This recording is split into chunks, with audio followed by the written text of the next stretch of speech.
पौराणिक गाथा के मुताबिक तारकासुर नामक एक राक्षस था। उसके 3 पुत्र थे, तारकछ, कमलाक्ष और विदुनमली।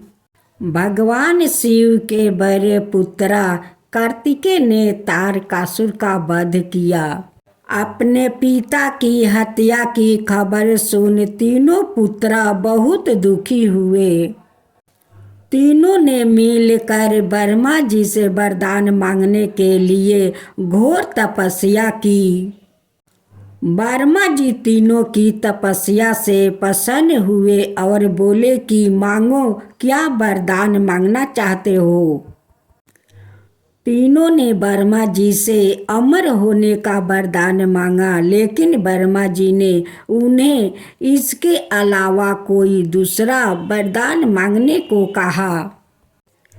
तीनों ने मिलकर फिर सोचा और इस बार ब्रह्मा जी से 3 अलग नगरों का निर्माण करवाने के लिए कहा, जिसमें सभी बैठकर सारी पृथ्वी और आकाश में घूमा जा सके। 1000 साल बाद जब हम मिले और हम तीनों के नगर मिलकर एक हो जाए और जो देवता तीनों नगरों को एक ही बाण से नष्ट करने की क्षमता रखता हो, वही हमारी मृत्यु का कारण हो। ब्रह्मा जी ने उन्हें यह वरदान दे दिया। तीनों वरदान पाकर बहुत खुश हुए। ब्रह्मा जी के कहने पर यमदनवा ने उनके लिए तीनों नगरों का निर्माण किया। तारकछ के लिए सोने का, गमला के लिए चांदी का और विदुनमली के लिए लोहे का नगर बनवाया गया। तीनों ने मिलकर तीनों लोक पर अपना अधिकार जमा लिया। इंद्र देवता इन तीनों राक्षसों से भयभीत हुए और भगवान शंकर की शरण में गए। इंद्र की बात सुनकर भगवान शिव ने इन दानवों का नाश करने के लिए एक दिव्य रथ का निर्माण किया। इस दिव्य रथ की हर एक चीज देवताओं से बनी। चंद्रमा और सूर्य से पहिए बने। इंद्र और वरुण और यम और कुबेर रथ के 4 घोड़े बने। हिमालय धनुष बने और शेष नाग पर्याचा बने। भगवान शिव खुद बाण बने और बाण की नोक बने अग्निदेव। इस दिव्य रथ पर सवार हुए खुद भगवान शिव। भगवानों से बने इस रथ और तीनों भाइयों के बीच भयंकर युद्ध हुआ। जैसे ही तीनों रथ एक सिद्ध में आए, भगवान शिव ने बाण छोड़ तीनों का नाश कर दिया। इसी वध के बाद भगवान शिव को त्रिपुरारी कहा जाने लगा। यह वध कार्तिक मास की पूर्णिमा को हुआ, इसलिए इस दिनों को पुरारी पूर्णिमा नाम से भी जाना जाने लगा। जय गौ माता, जय गौ माता। गोपाष्टमी के संबंध में मिलने वाली गाथा के अनुसार सबसे प्रथम कृष्णा जी जिस दिन गौ चराने के लिए पहली बार घर से निकले थे, वो कार्तिक मास में शुक्ल पक्ष की अष्टमी तिथि थी, इसलिए इस तिथि को गोपाष्टमी के रूप में मनाया जाता है।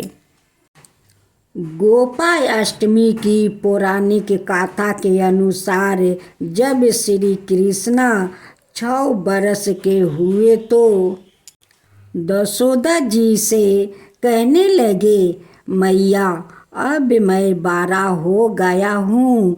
दसोदा जी प्रेम पूर्वक बोली। अच्छा लाला, अब तुम बड़े हो गए हो तो बताओ अब क्या करे। इस पर कान्हा बोले, अब हम बछड़े चराने नहीं जाएंगे, अब हम गाय चराएंगे। दसोदा जी ने कहा, ठीक है, बाबा से पूछ लेना। अपनी मैया के इतना कहते ही झट से कृष्णा जी नंद बाबा से पूछने पहुंच गए। नंद बाबा ने कहा, लाला, अभी तुम बहुत छोटे हो, अभी तुम बछड़े ही चराओ। लेकिन कान्हा हठ करने लगे। तब नंद जी ने कहा, ठीक है लाला, तुम पंडित जी को बुला लाओ, वह गऊ चराने का मुहूर्त देख कर बता देंगे। बाबा की बात सुनकर कृष्णा जी झट से पंडित जी के पास पहुंच गए और बोले, पंडित जी, आपको बाबा ने बुलाया है, गऊ चराने का मुहूर्त दिखाना है। आप आज ही का मुहूर्त बता देना, मैं आपको बहुत सारा माखन दूंगा। पंडित जी नंद बाबा के पास पहुँचे और बार बार पंचांग देख कर गणना करने लगे। तब नंद बाबा ने पूछा, क्या बात है पंडित जी, आप बार बार क्या गिन रहे हैं।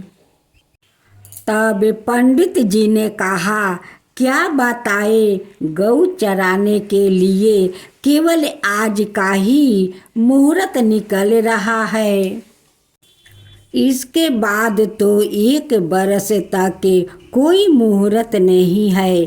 पंडित जी की बात सुनने के बाद नंद बाबा को गऊ चराने की स्वीकृति देनी पड़ी। उसी दिन भगवान ने गऊ चराना आरंभ किया। भगवान जिस समय कोई कार्य आरंभ करते हैं वही शुभ मुहूर्त बन जाता है। यह शुभ तिथि कार्तिक मास में शुक्ल पक्ष अष्टमी तिथि थी। भगवान के द्वार गऊ चराने का आरंभ करने के कारण यह तिथि गोपाष्टमी कहलाई। इसके बाद मैया दसोदा ने अपने लाला का श्रृंगार किया और जैसे ही पैरों में जूतियाँ पहनाने लगी तो कान्हा मना कर देते हैं और कहते हैं कि मैया, यदि मेरी गाय जूतियाँ नहीं पहनती तो मैं कैसे पहन सकता हूँ। यदि पहना सकती हो तो उन सभी को भी जूतियाँ पहना दो। और भगवान जब तक वृंदावन में रहे, भगवान ने कभी पैरों में जूतियाँ नहीं पहनी। आगे आगे गैया और उनके पीछे बांसुरी बजाते कान्हा, बलराम और ग्वाल बाल ने